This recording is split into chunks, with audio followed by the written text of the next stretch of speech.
اور اس طرح بنیامین کو مصر روک لیا گیا، اور یوسف علیہ السلام کے بھائیوں نے جب یہ منظر دیکھا تو باپ کا عہد یاد آیا۔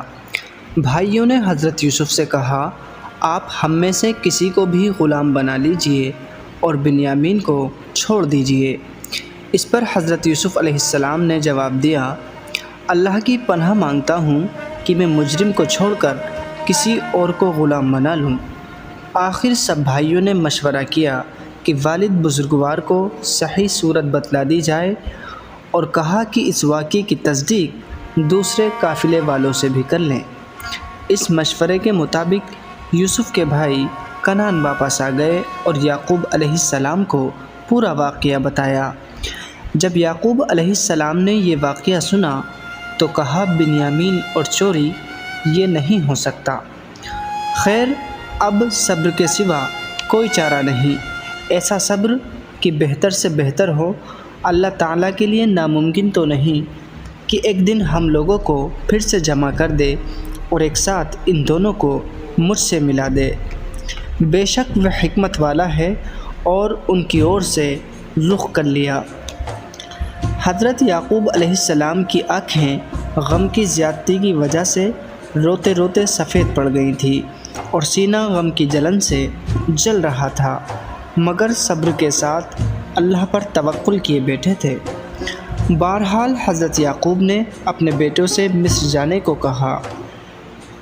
مصر جاؤ اور اللہ کی ذات سے مایوس نہ ہو۔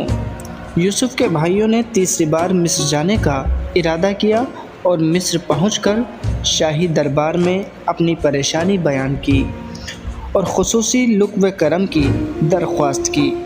حضرت یوسف علیہ السلام نے پریشانی کا حال سنا تو دل بھر آیا، اور آپ سے ضبط نہ ہو سکا کہ خود کو چھپائیں اور راز ظاہر نہ ہونے دیں۔ آخر فرمانے لگیں، کیا تم جانتے نہیں کہ تم نے یوسف اور اس کے بھائی کے ساتھ کیا معاملہ کیا ہے جب تم جہالت میں ڈوبے ہوئے تھے؟ بھائیوں نے یہ امید کے خلاف سن کر کہا، کیا تم واقعی یوسف ہو؟ حضرت یوسف نے جواب دیا، ہاں میں یوسف ہوں، اور یہ بنیامین میرا مازایا بھائی ہے۔ اللہ نے ہم پر احسان کیا، اور جو آدمی برائیوں سے بچے اور مصیبتوں میں ثابت قدم رہے تو اللہ نیک لوگوں کا اجر برباد نہیں کرتا۔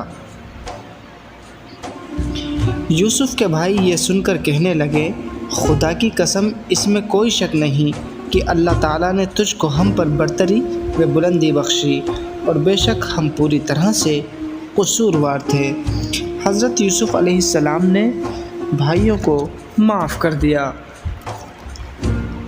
اور والد کی طبیعت سننے کے بعد اپنے بھائیوں سے کہا، یہ میرا کرتا والد کی آنکھوں پر ڈال دینا، انشاءاللہ ان کی آنکھیں روشن ہو جائیں گی، اور تمام خاندان والوں کو مصر لے آؤ۔ ادھر یوسف کے بھائی یوسف کا کرتا لے کر کنعان کی اور چل پڑے۔ ادھر حضرت یعقوب علیہ السلام کو یوسف کی خوشبو آنے لگی۔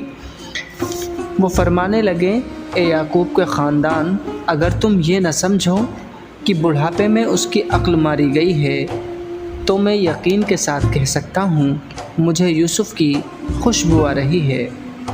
ایسا ہی ہوا۔ حضرت یعقوب کی آنکھوں پر وہ کرتا ڈالتے ہی ان کی بینائی واپس آ گئی۔ یہ دیکھتے ہی حضرت یعقوب و تمام اہل خاندان بہت خوش ہوئے اور مصر جانے کا فیصلہ کیا۔ جب حضرت یوسف کو اطلاع ہوئی کہ ان کے والد و تمام اہل خاندان مصر کے قریب آ گئے ہیں تو وہ فوراً استقبال کے لیے باہر نکلے۔ حضرت یعقوب نے ایک مدت کے بعد بیٹے کو دیکھا تو سینے سے لگا لیا۔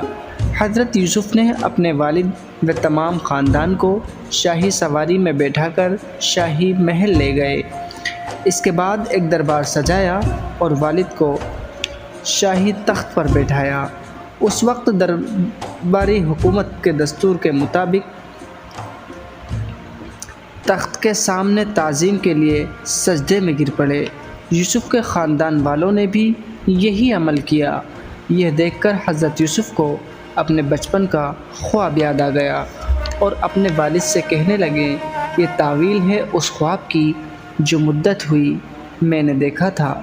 میرے پروردگار نے اسے سچا ثابت کر دیا۔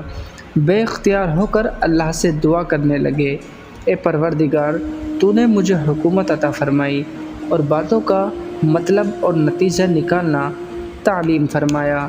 اے آسمان و زمین کے بنانے والے، تو ہی میرا کارساز ہے، دنیا میں بھی اور آخرت میں بھی۔ تو یہ بھی کیجئے کہ میں دنیا سے جاؤں تو تیری فرما برداری کی حالت میں جاؤں اور ان لوگوں میں داخل ہو جاؤں جو تیرے نیک بندے ہیں۔